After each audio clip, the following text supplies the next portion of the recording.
Hi, this video is going to be devoted towards attitudes and perspectives on blood.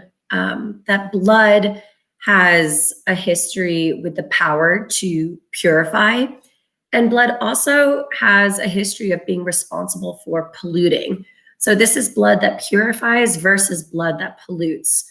And we're going to weave in a lot of ancient medical theories, so looking at kind of these ancient scientists such as Galen and whatnot, and what we have in our records. What we know from Greco-Roman times is psyche, which is soul or mind, is something that is located in the blood. So if we wanted to just keep with that alliteration, this could be about psyche, purity versus pollution. Let's first consider some biblical traditions, particularly with the Old Testament, where blood protects. Some famous passages are going to be from the Exodus narrative, where we celebrate on Passover, Pesach, when God commands the Hebrew people to mark the doorways with lamb's blood so that the angel of death passes over. So that blood becomes the sign that ends up sparing the people from death, blood that spares you from death. And then, of course, for our Christian Easter tradition, Christ is the Lamb of God whose blood spares us from death.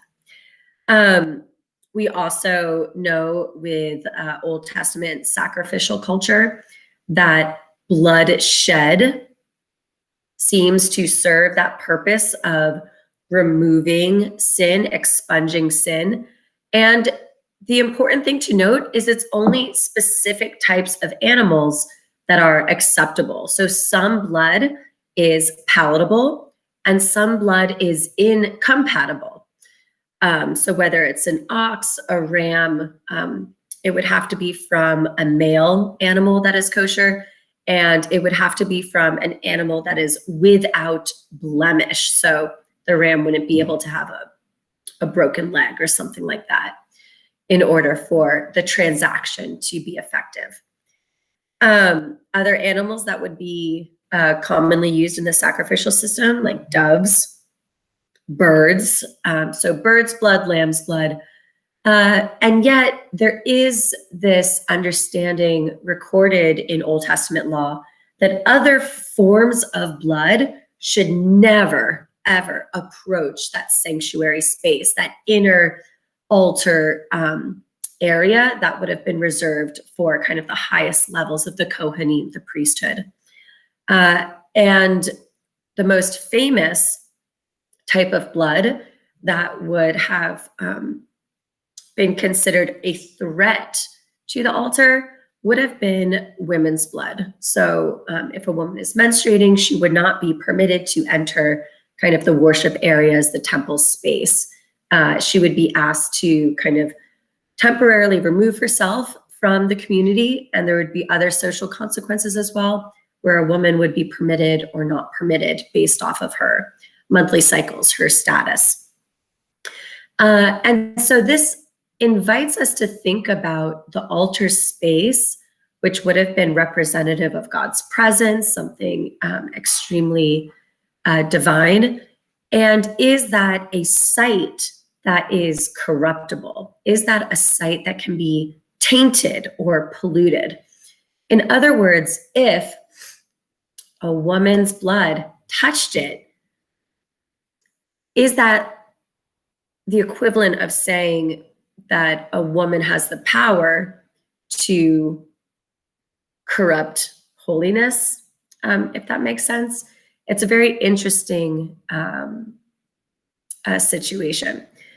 So not only does the Old Testament give women prescriptions on how to behave during that time, there's other moments where the Old Testament is very clear about women's blood causing or creating kind of filth or dirtiness. And we see that with passages that have to do with childbirth.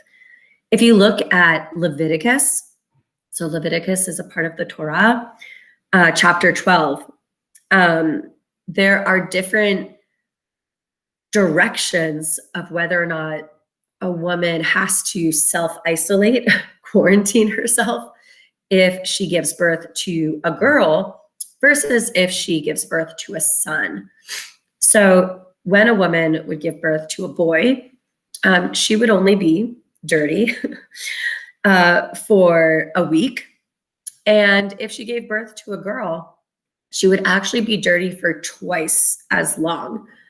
So before she would be invited to ritually bathe, ritually cleanse, and reintegrate into the community.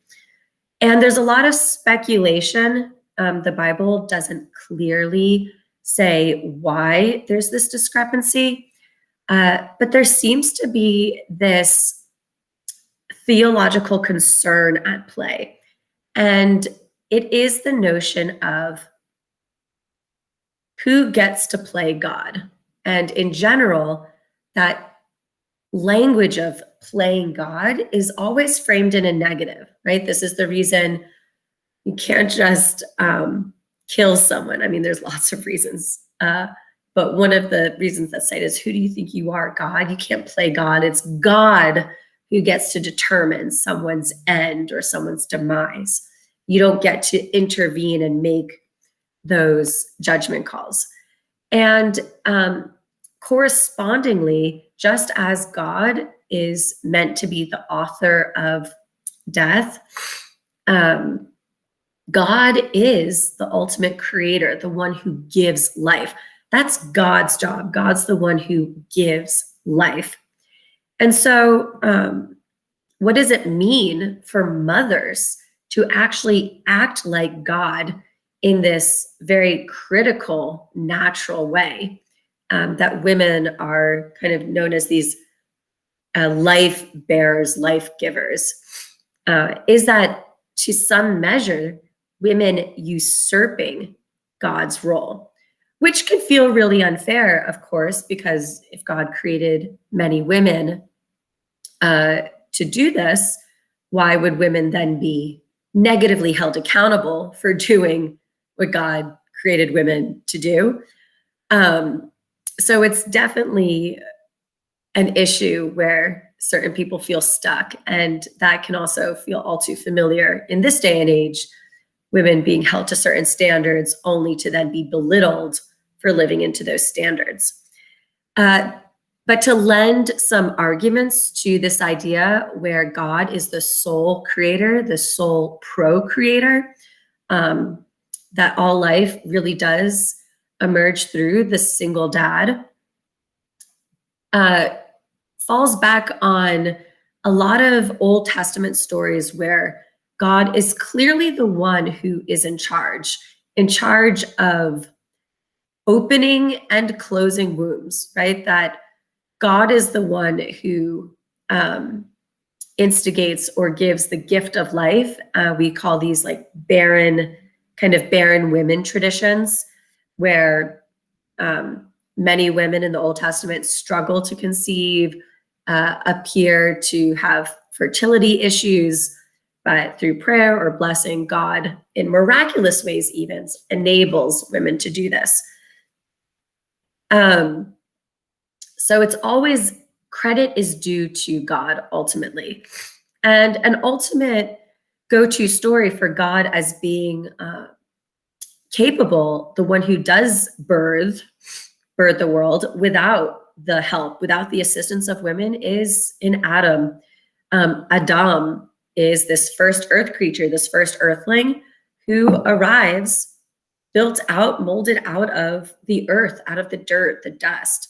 So there's no blood involved. There's no kind of human, kind of fleshy experience of sorts. And this type of logic really lends itself to paternity, right? That this is ultimately the reason for patriarchy, for paternity, that it's through fathers that give life and get that credit.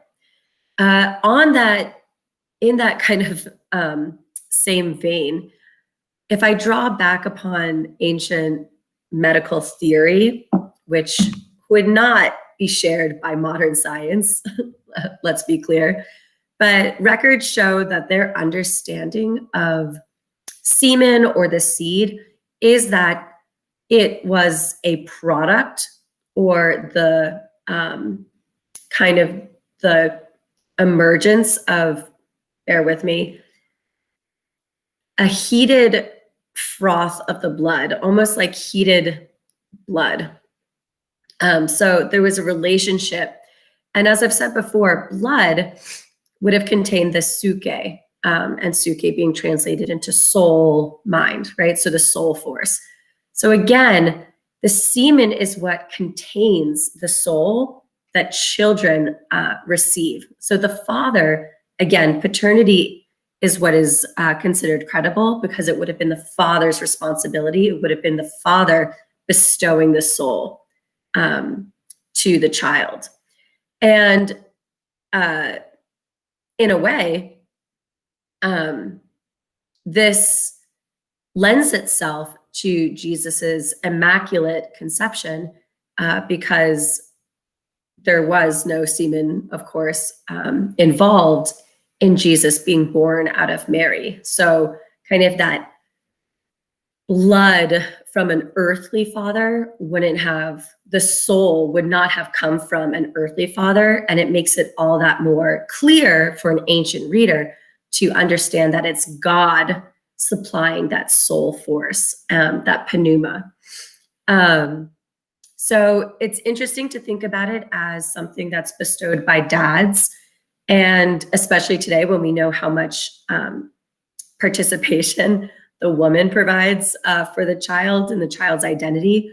But to bring it back to ancient understandings, the mother would not have impacted the identity of the child. The mother would have been completely considered a vessel, an incubator, an oven, kind of the soil in which the seed is nurtured. But just like in agriculture, where the dirt, the earth doesn't change the makeup, the DNA of the seed, that would have been applied towards human relationships as well. That just as the earth can impact the health of the seed, whether the earth is nutritious, the soil is healthy, but a healthy soil helps the seed flourish. It doesn't help the seed have a different identity. Everything about the seed's identity is contained within the seed. So then for humans, within the semen. So it's really interesting to think about kind of these different biases of what blood does, whose blood does what, and which blood can approach holiness and which blood cannot approach holiness. Now, a lot of these traditions come from the Old Testament, and maybe Christians are invited to reassess the place of blood from different stories we have available to us, like the hemorrhaging woman. So the hemorrhaging woman is a story we discussed in class a few weeks ago for a totally different reason. And so here we have a woman who would be bleeding. So again, by these Old Testament standards, she would not be permitted to socialize. Obviously, she's in a crowd, which would have been a violation. So if she's been suffering for 12 years, I mean, she's probably exhausted with keeping boundaries. It's probably nearly impossible to keep those boundaries. But certainly in her desperation, she goes up and touches Jesus's cloak. And that's when the power transfers from Christ and heals her of her ailment. Could this story be used to reassess what does it mean for women's blood to approach the altar? If women's blood tainted the altar space, tainted holiness, Jesus or the woman is going up to that altar of sorts. She's going up to God himself. She's going up to the ultimate embodiment site of sacredness. And she doesn't pollute him, right? She's not tainting Christ. No one, I think, understands that story to be a story of her transferring dirtiness to her. And instead, through the touch, through the contact, God has the power to cleanse her. So it's about direction, who can pollute and who cleanses through touch.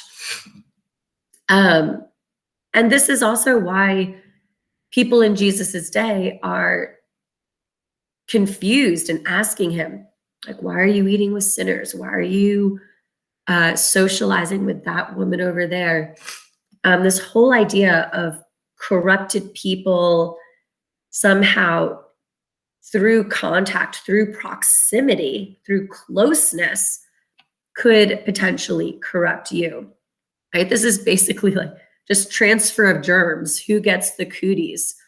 But the reason Jesus is able to interact with all of these different sorts of people, these different crowds, is ultimately God can't be corrupted, right? That's the theological claim of the day. Like, God is not going to be affected by our sin. God has the power to cleanse us. So whereas Old Testament concerns about blood is polluting, Jesus cleanses, and then it's going to be Jesus's blood that becomes the ultimate way our sins are cleansed. So it's difficult to get into the mindset of other cultures, especially that are so foreign from modern understandings. But yet again, we really have to read the Bible through their own terms, that a lot of the messages and conclusions that biblical authors are trying to communicate work off of the assumptions of their day. And it's disingenuous, or we might miss out on deeper messages. So I would just leave that for you to kind of reflect on, about the role of blood, particularly as in Eucharist, it's something we continually consume, and what we think about blood and the social consequences of different attitudes. So take care.